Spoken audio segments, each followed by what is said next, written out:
औरंगज़ेब हमले में मुलविस दहशतगर्दनि ख़िलाफ़ जवाबी ऑपरेशन जो सिलसिलो जारी। ISPR मूजिब इंटेलिजेंस के बुनियाद ते औरंगज़ेब ज़िले के इलाके जमाल माया में ऑपरेशन फायरिंग की ॾे दौरान 30 भारतीय 65 खारजी दहशतगर्द जहनम भेड़ो। कामयाब ऑपरेशन दहशतगर्दनि के नापाक हमले जो बदलो आहिनि। दहशतगर्दनि के मरकज़ी सहूलियतकारनि के अंजाम ते पहुचाए वियो। इलाके में वधिक दहशतगर्दनि की ॻोल्हा लाइ ऐं ख़ात्मे लाइ क्लीयरेंस ऑपरेशन जारी।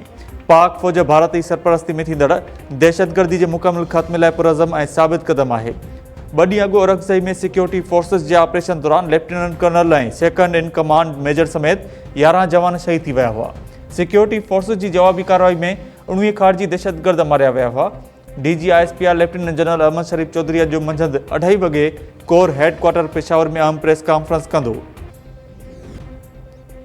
हथियारबंद फौज भारतीय सरपरस्ती में थींदड़ खारजिन के नेटवर्क के टोड़े क़ौम जो कंद फ़ख्र से मथे करे छॾियो। सदर आसिफ अली ज़रदारी पारां खारजिन खिलाफ़ कामयाब कार्रवाई ते सिक्योरिटी फोर्सेस के भेटा पेश। सदर आसिफ अली ज़रदारी चयो है त lieutenant colonel Junaid Tariq, major Tayyab Rahat ऐं ॿियनि शहीदनि जी कुर्बानियूं क़ौम हमेशा यादि रखंदी। दहशतगर्दी खिलाफ़ मुसलसल कामयाबियूं असांजे अज़मत जूं अक्कासी कनि थियूं। वज़ीर आज़म शहबाज शरीफ ऐं वफ़ाक़ी घर वज़ीर मोहसिन नक़वी पारां बि कामयाब कार्रवाई ते सिक्योरिटी फोर्सेस के भेटा पेश।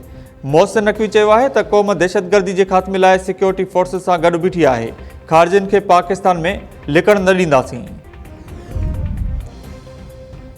पंजाब में 10 ॾींहनि लाइ कलम 144 लागू हथियारनि जे नुमाइश ते पाबंदी। जलसनि जलूसनि ऐं धरणनि ते पाबंदी हूंदी। इस्लामाबाद ऐं रावलपिंडी में मोबाइल फोन सर्विस बंद। ईंदड़ वींदड़ रस्ता कंटेनर रखी बंद किया विया। शहरनि खे मुश्किलातूं पेश। इस्लामाबाद ऐं रावलपिंडी में इंटरनेट सर्विस अॼु राति 12 वॻे ताईं बंदि रखण जो फ़ैसिलो। पंजाब के घरू खाते तरफां जारी कयल नोटिफिकेशन मूजिब सूबे में अमन ऐं अमान बरक़रार रखण लाइ कलम 144 लागू कयो वियो आहे। लाउड स्पीकर के इस्तेमाल ते भी पाबंदी हूंदी। तहरीक लबैक पाकिस्तान पारां अॼु इस्लामाबाद तरफ़ मार्च जो ऐलान। गुज़िरियल ॾींहुं लाहौर समेत पंजाब के मुख़्तलिफ़ शहरनि में TLP कारकुननि ऐं पुलिस विच में चकरनि जा वाक़िआ भी साम्हूं आया हुआ। क़ौमी असेंबली जो इजलास अहमद डोगर चयो त रोड रस्ता बंद आहिनि। मामले जो नोटिस वरितो वञे।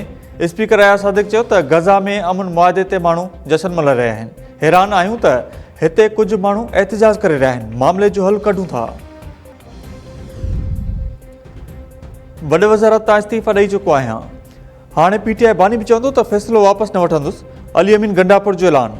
अली अमीन गंडापुर चयो त मुख़ालिफ़ सियासी कोशिश करे ॾिसनि KP हुकूमत किराए न सघंदा। वज़ीर आला KP हाउस में PTI जे पार्लियामेंट्री पार्टी जे इजलास में नामज़द वॾे वज़ीर सुहेल आफ़रीदी ते एतमाद जो इज़हार कयो वियो। सुहेल आफ़रीदी चयो है त PTI बानी हिक कारकुन खे वॾी ज़िम्मेवारी ॾिनी आहे। उम्मीद आहे त असेंबली मेंबर्स ऐं वर्कर्स साथ ॾींदा। इसराइल हुकूमत हमास सां जंगबंदी मुआहदे जी मंज़ूरी ॾेई छॾी। इसराइल जे काबीना इजलास में नेतन्याहू समेत अमरीकी ख़ासि नुमाइंदे एस्टोटकोफ ऐं अमरीकी सदर ट्रम्प जे नाठी जेरेड कुशनर जी शिरकत। इजलास में यरगमलनि जी आज़ादी बाबति मुआहदे जी मंज़ूरी ॾिनी वई। मुआहदे तहत 2000 फ़लस्तीनी कैदियुनि जी आज़ादी ऐं फ़ौज जी वापसी एवज़ इसराइली यरगमलनि खे आज़ादु कयो वेंदो। अमरीकी सदर ट्रम्प चयो आहे त गज़ा मां कंहिंखे बि ज़बरदस्ती न कढियो वेंदो। यरगमलनि जी आज़ादी वक़्तु इसराइल में मौजूदु रहंदुसि। यरगमलनि जी आज़ादी बाद ॾिसंदासीं त अॻिते छा करिणो आहे। ऐं कमर भरिसां ॻोठु अलाडिनो चांडियो ऐं रावती जे रवासियुनि जो बदमनी ख़िलाफ़ लाड़काने रोड ते धरणो। ट्रैफ़िक मुअतल। गाॾियुनि जूं कतारूं लॻी वियूं। मुज़ाहिरीन जो चवणु आहे त फ़ौरू ॾींहं ॾिठे जो सरेआम रोडनि तां फ़ुरू करे रहिया आहिनि। पुलिस कार्रवाई करण लाइ तयारु न आहे। अमन बहाल कराए ॾोहारियुनि ख़िलाफ़ कार्रवाई करण जो मुतालबो।